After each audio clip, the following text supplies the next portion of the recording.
Welcome to ఎన్ఫర్ట్ news Vizianagaram. స్వామి నీకో దండం, ఇదిగో రాజీనామా పత్రం. ఎమ్మెల్యే అరాచకాలపై వైఎస్ఆర్ ప్రతినిధులు నిరసన గొంతు. ఉత్తరాంధ్ర జోనల్. ఈ అవమానాలు పడలేకపోతున్నాం, మీ అరాచకాలు భరించలేకపోతున్నాం. మీరు రానంత వరకు విజయనగరంలా ఉంది. మీరు వచ్చాక బెజవాడలా మారింది. పరిశ్రమలు మూతపడ్డాయి. సిగ్గు లేకుండా వాటిని లేఅవుట్ చేసి అమ్ముకుంటున్నావు. ఇంకా ఎంత సంపాదిస్తావు అని కాపు సంఘ నాయకులు, మాజీ కార్పొరేటర్, వైఎస్ఆర్ పార్టీ సీనియర్ నాయకులు పెళ్లా విజయ్ కుమార్ ప్రశ్నించారు. సాధనిక కాపు సంఘం కార్యాలయంలో పాత్రికేయులతో ప్రతినిధులతో కలిసి మూకుమ్మడి రాజీనామా పార్టీ అధిష్టానానికి పంపించారు. సుమారు 24 మంది ప్రతినిధులు రాజీనామా పత్రం సమర్పించారు. ఈ సందర్భంగా ఆయన మాట్లాడుతూ, సర్వరాయ టెక్స్టైల్స్, అరుణ జూట్ మిల్ ఇలా పరిశ్రమలు మూతపడితే ఒక శాసనసభ్యుడిగా వాటిని తెరిపించడానికి ప్రయత్నం చేయకుండా లేఅవుట్ చేసుకుని అమ్ముకోవటం ఎంత సిగ్గుచేటని ఆయన ఆవేదన వ్యక్తం చేశారు. ఉపాధి అవకాశాలు యువతకి కల్పించలేదు. ఈయన హయాంలో హత్యలు, తగాదాలు, అరాచకాలు ఇలా పెరుగుతూనే ఉన్నాయి. ఇది స్థానిక ఎమ్మెల్యే కోలగట్ల వీరభద్రస్వామి దుస్థితి, నిర్వాకం అన్నారు. ఎన్నో వ్యయప్రాసలకు ఓర్చి మీ మీద ఆశలు పెట్టుకుని ఉన్న మాకు శూన్యహస్తం చూపెట్టారు. మీ నిరంకుశ వైఖరి, ఒంటరి నిర్ణయాలు, నియంతృత్వ పోకడలు ఇక సహించలేం. పార్టీ ప్రాథమిక సభ్యత్వానికి రాజీనామా చేస్తున్నామని ఆయన ప్రకటించారు. ఈ మేరకు 13 మందితో కూడిన రాజీనామా పత్రాన్ని జిల్లా సమన్వయకర్త వైవి సుబ్బారెడ్డికి, మంత్రి బొత్స సత్యనారాయణకు, పార్టీ అధ్యక్షులు మధ్య శ్రీనివాసరావుకు సమర్పించారు.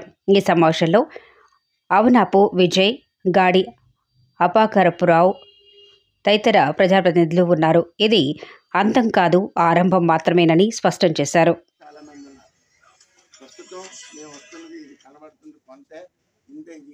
ఆరంభం మాత్రమే, ఇంకా బోర్డు అంత ఉంది. చాలామంది ఇవాళ లైవ్ కార్పొరేటర్లు మమ్మల్ని ట్రై చేస్తారు. బాబోయ్, నీ ఎంతతో మేము భరించలేకపోతున్నాం, ఈ అవమానాలు మేము పడలేకపోతున్నాం. పదవి లేకపోయినా పర్వాలేదు కానీ పరువు ముఖ్యమైన ఒక ఆలోచనతో మాతో టచ్లో ఉన్నారు.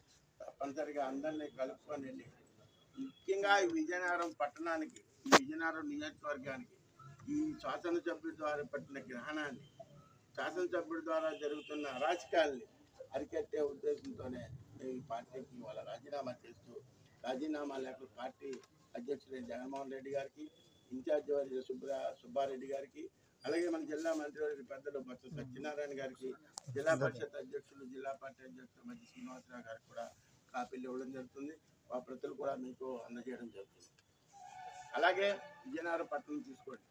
ఇతను శాసనసభ్యుడిగా అయినప్పుడు, అయితే మీరు చిన్నప్పుడు రాజకీయాల్లో ఉన్నప్పుడు గణేష్ ఉత్సవాలు అవి చేస్తూ ఇతను అప్పుడు రాజకీయాల్లో దిగినప్పుడు అశోక్ గజరాజు గారు ఎక్కడ పడితే స్పీచ్ చెప్తున్నారు, మీకు విజయనగరంలాగా ఉండాలా, బెజవాడలాగా ఉండాలా.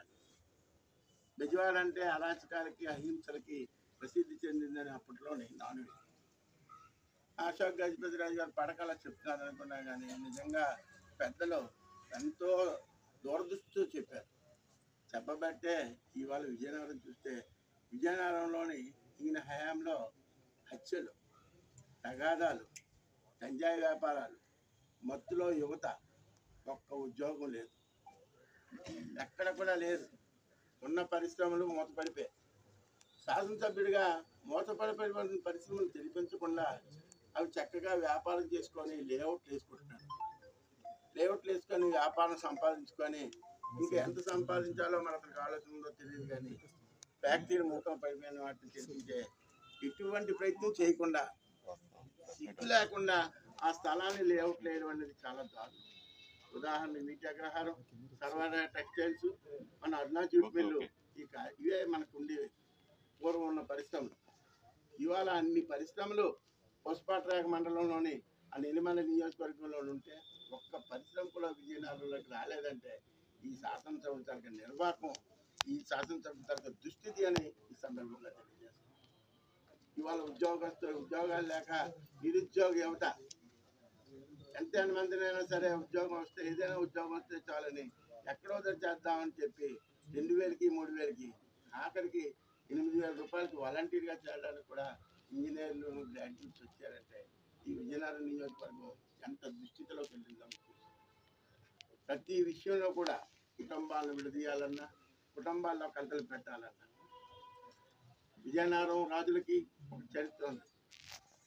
వాళ్ళు ఆస్తులన్నింటినీ కూడా మాన్సాస్ అనే ట్రస్ట్ ఏర్పాటు చేసి 108 దేవాలయాలకు వంశపారం భర్తీగా ఉంటున్న మనిషి మాన్సాస్ ట్రస్ట్ ఏర్పాటు చేస్తే ఈ మాన్సాస్ ట్రస్ట్లో భూములు ఎలా కొట్టేయాలి, అన్నదమ్ముల మధ్య ఎలా తగ్గు పెట్టాలని అంతవరకు విజయనగరానికి సంబంధం లేని ఆ కూతురు ఆనందగతిరాజు గారి కూతురుని తెచ్చి ఈ మాన్సాస్కి అధ్యక్షురాలుగా చేసి ఈయన ఇంకొక ఇద్దరు కలిపి దానికి మెంబర్లుగా ఉండి మాన్సాస్ని విడగొట్టి మాన్సాస్లోనే అశోక్ గతిరాజు గారిని అవమానపరిచే కార్యక్రమం చేశారు.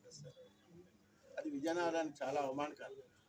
అటువంటి పరిస్థితుల్లో నిజంగా ఇది జగన్మోహన్ రెడ్డి గారికో ఇంకో విజయసాయి రెడ్డి గారికో వాళ్ళకి అశోక్ గతిరాజు పడకపోయినా మన రాజుగారికి దండుగా ఉండాలి. ఇటువంటి కలతల్లో మేము చేరకూడదు.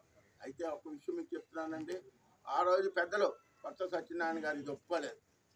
మాన్సాస్ విషయంలో మనం ముట్టుకోకూడదు, ఇది ఒక ధర్మకర్త సంస్థ. ప్రజల తాలూకు ఆస్తుల్ని కాపాడడానికి ప్రభుత్వాన్ని కాకుండా ఉంచి దాన్ని విద్యా సంస్థలకి వాటికి ఉపయోగపడాలి, దేవాలయాలకు ఉపయోగపడాలి. ఆ భూములన్నిటి తాలూకా వచ్చిన ఆదాయాలు దూపదీప నైవేద్యాలకు ఉండాలి. అటువంటి ట్రస్ట్ మాన్సాస్ ట్రస్ట్. దానికి కమిటీ వేయడానికి ప్రయత్నం చేసిన వ్యక్తి విజయనగరం శాసనసభ్యుడని చెప్పడంలో సందేహం లేదు. ఇవన్నీ కూడా కొన్ని మర్చితొనకలు. మొదటి రోజు ఆరంభంలోనే అన్నీ తెప్పిస్తే ఇది చాలా టైం ఉంది. ఎన్నికల్లో చాలా రోజులు ఉన్నాయి. రోజుకొక లీల వస్తుంది. మీ అందరూ సహకరించండి. మేము చెప్పిన దాంట్లోనే వాస్తవాలు లేకపోతే మమ్మల్ని నిలదీయండి అని ఈ సందర్భంగా మేము కోరుకుంటూ ఈరోజు రాజీనామా పత్రాలని